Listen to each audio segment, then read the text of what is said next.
You've seen Now You See Me Too and love the card throwing scene. It's an absolutely gorgeous throwing scene, and a lot of the moves can be done with the cards that are used in the movie. So these will be in the description if you want to pick them up, and I'm teaching you every move that's absolutely possible in this video. So subscribe and ring the bell if you like card throwing, Now You See Me, and everything related to that. And let's get into this one right now. Now we're going to start with Jack Wilder, who starts with it in his left hand, and he has it bent like it's in a back palm in between his index and middle, and his pinky and his ring. So he has it bent right here like this. Because he was facing the guard, you're going to have it like this. That's now how he had it bent to start. If you can't do that just right off your hand, you're just taking it here, and you're just going to be closing in with it here in between these fingers, and then you'll just close together.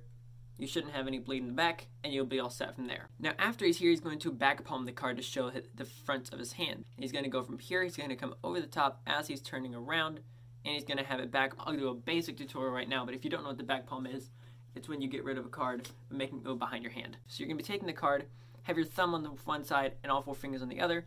You're going to put your index and pinky on the outsides with your other 2 fingers curled behind like this. And then you're just going to push these 2 fingers up and close together. There you have it palmed behind, just like that. So that is the back palm, but the full tutorial will be in the description below. After this, he has it back palmed in his left hand right here, and he has him turn around, which I'm not going to turn around because you won't be able to hear me talk, and he has him put his hands over here, just like this. When he does though, what happens from the back is he has this hand back palmed, and he has this one over the top so you cannot see the playing card, even though if you're looking at it like this, you would be able to. But he has it back palmed with his right hand now over the top so you can't see it. Now when the guard is moving around from the back to the front of him and he has it like this but behind his head, he's going to take it here and transfer it from the back palm in his left hand to a palm in his right hand. So now he has it like this, palmed in his right hand but still here. And as he's moving around, he's going to extend his arms all the way out to where they're like this. And you'll see that actually on the thumbnail of a couple of the videos that I've done. So he has it extended right here and palmed, and then he's going to do that and move that into a back palm as well. Now that the guard is in front of him, he has it back palmed in his right hand. As it's back palmed in his right hand, the guard then goes and checks his legs and his shoe. As he's doing this, what he does is he takes it out, he moves it into a position like this, which is the same way you do it when you're going to throw a card behind your back, which you'll get into a little bit later. For now, all you need to know is it's like this, with your ring and middle finger here, your index here, and your thumb on the top. And he basically just takes it here and he spins it back by putting a lot of pressure backwards with the index finger and just pulling down really fast. And what that did was it spun it back toward him. Now after that, he caught it in his mouth. Now for some reason, I don't know if I have weak lungs or something, but I can't do it. So if you don't have weak lungs like I do, let me know in the comments because apparently I'm weird. Now the next part is extremely simple. After you have it in your mouth, you're just going to take it and slide it down your arm until it hits this elbow pit. Also, if you're going to do this, don't have a sweatshirt on. It's a lot easier to do with either a t-shirt or no shirt on. But you're going to slide it down and then catch it in your elbow pit like this. And what he did was he just put his arms up when the guard was in front of him after he came back up from checking out his shoes and his legs.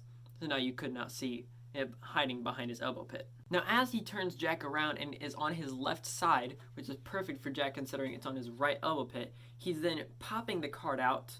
He's going to pop it out. So all you're going to do is you're just going to release really fast, and this 100% works. You're going to take it here, and you're going to come down at the same time. So you're coming here, and you're going to come down. And what that's going to do is it's going to take the card, and it's going to pop it out, and you can easily catch this. I've done this literally 10 times in a row. Super easy. All you're going to do is you're going to take this here, have it in your elbow pit just like before, and you're just going to pop it out and catch it just like that. Now once he does that, he takes it and he throws it behind his back. Now if you don't know how to throw cards behind your back, it's super simple, it's super easy, and a fun way to show off in front of your friends. So it's super cool. You can just take it, throw it behind your back just like that. And if you want to know a full tutorial, I'll leave a link in the description, but I'll give you a quick 30-second tutorial. I'll just say 15 to make sure we can get through the rest of this. Take it here just like I showed you the last time. You're going to be spinning this with your index finger, flicking with your wrist, and using the rest of your arm as you come around the back. You're going to do all 3 of those things at the same time, and make sure you have like a 45-degree angle on it. That way it comes up, and you can catch it on the way back down. But full tutorial is in the description below. Daniel Atlas then grabs it with his right hand and palms it right here like this, like a noob, because truth be told, his thumb is all tight, and usually when your hand is relaxed, your thumb is out here. Keep it relaxed. Don't have your thumb in here like he did it in this scene. He actually does it better at the very end of the video. So he has it here, and he drops it through his sleeve, through his pants and down onto the floor where Lula's going to pick it up in a second. Now, this is possible-ish. One, you'd have to have either specially made clothes or really baggy sleeves, and then the pockets or some part of the place where it's going to go through the actual hip part to even get to the pant leg would have to be wider. So this is probably going to be specialty made clothing, but technically speaking, I guess you could say this is possible. Lula then steps on it with the shoe and has a little bit of something sticky on the underneath side that it sticks to the card and is no longer visible. How she stepped on it so precisely, we'll leave that up to the magic of Hollywood. After she steps on it, she trips, stumbles onto a guard with her foot up and grabs it off the back, so now she has it palmed in her right hand, and as she does, she's going to be taking it here and comes behind here to put up her hands. Now as she does that, she's literally just dropping off the card on the back of her neck. She already has a dress on and hair to cover everything else. So in this case, I have a hood, so I can put it here just like this.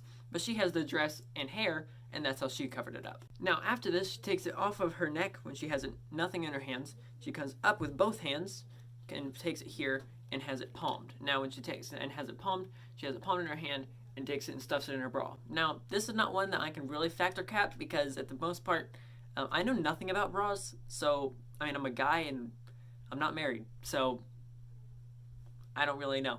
Now, after that, she takes off her bra with the playing card inside it. Why she didn't just leave it in her dress, I don't know. Again, I don't know how any of this works. But she takes it and she shows both sides and it's completely clean, just like this. Now, for the sake of this, I can't do it because, one, this isn't a bra and I don't really know how to experiment with that. So I don't really know how to factor cap this. So I would assume you'd be able to do this pretty easily, but I don't really have the materials I would need to test it. After this, she takes the bra and throws it off to the side, and then you see the guard staring a little bit lower than her face. So what she does is she tells the guard to make sure that he's looking up here, but when she does, you'll notice that she's actually in a Tenkai palm. So a Tenkai palm looks like this, and it's a really fun move to do, a really fun Vanish routine. So you can take a playing card, make it look like it vanished. You can make it look like it vanished over here, and you still have it palmed. So, super fun move, a super fun routine. So it's going from here, you're going to be taking it into a Tenkai palm here, then you're going to be rubbing it here into the left hand, and you're going to be palming it back into the right hand, and then if you want to, you can go back into a front to back palm or just about anything else. But that's a fun, really fun Vanish routine that I think you should learn.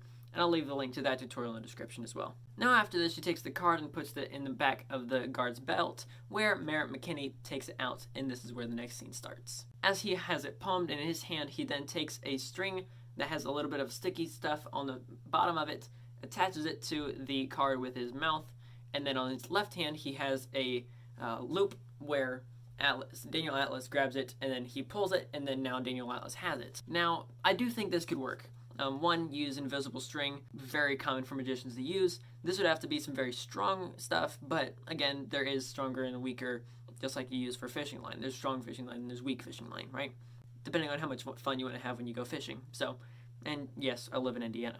I do think this is definitely possible. Again, you'd have to have custom shirt to make sure it would be able to go through the whole back and not pop it off and have a clean place to go through, but 100% I do think this could work. Now last time Daniel Atlas had it palmed in his right hand, now he has it palmed in his left, and there's a legitimate reason for that. This time when he does it, he's going to take it and drop it down the left sleeve, which then goes into a Topit. So the first two things that happen here. One, he actually has it palmed the right way this time with the thumb out. That way it's not here and it's all weird. Don't be a noob, you're in a freaking movie.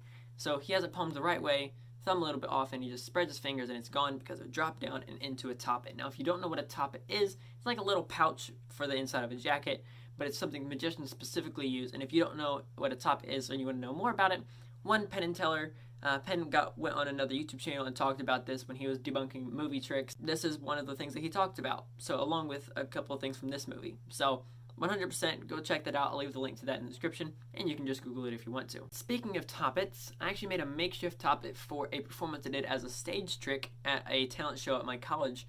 It was freshman year, and super fun. I ended up winning the whole thing. Standing ovation, throwing cards into the balcony. Super fun thing to do. So another thing is cards can be used as stage performance and time misdirection. So that's just a fun little side note. But if you want to know how I did that or how I used a Topit to create a really fun routine, make a comment down below and maybe I'll teach it to you guys. Now after this, Daniel's in a bit of a pickle, so then he throws it to Lula, who throws it to Jack, who throws it back to Merritt. Now Merritt has it and he's like, Oh shoot. So after this, Merritt has it. He ends up getting it through after throwing it. And if you don't know how to throw cards for distance, just like I was talking to you a second ago about when I threw it into the balcony, this is the same way that Rick Smith Jr. does it, and I have a full tutorial on that. Super easy. And truth be told, you can dent walls and cut things in half. And unfortunately, one time I cut my brother's ear, but that's beside the point. You can throw it really hard, really far, and really accurately. And I'll leave that tutorial down in the description below. Now, of course, you probably know how to do the back palm if you haven't already seen the tutorial that I've talked about already before in this video and in the full tutorial, but there's also a front to back palm, and here's what I mean. The problem is when you do this, most people are like, oh, it's just behind your hand, and you're like, well, crap, you got me, right? This is one way if you don't want to have to sleeve a card or pull some crazy fancy thing. Now you can just front to back palm it. So what you're going to be doing is you're going to be taking it here, because of course it's on the back right now, and you're going to be taking it here, and as you turn your hand around, you're now going to have it here, and then as you turn your hand back around, you're going to be putting it back on the back. So, super fun move, looks super cool, and if you want to know the full tutorial, I'll leave that in the description below as well, so you can be able to make sure you fool all your friends. And of course, last but not least, if you want these gorgeous playing cards, I'll leave a link to them in the description below, so you can get them for 10% off. I didn't tell you that at the beginning because only people who get to the end get to know. So, 10% off for these playing cards, absolutely gorgeous. And I'll catch you guys in the next one. So please make sure to subscribe if you love card throwing, and now you see me playing cards and magic and cardistry. This is the channel for you. But enough talking. I'll catch you guys in the next one. This is Card Perfect, signing off.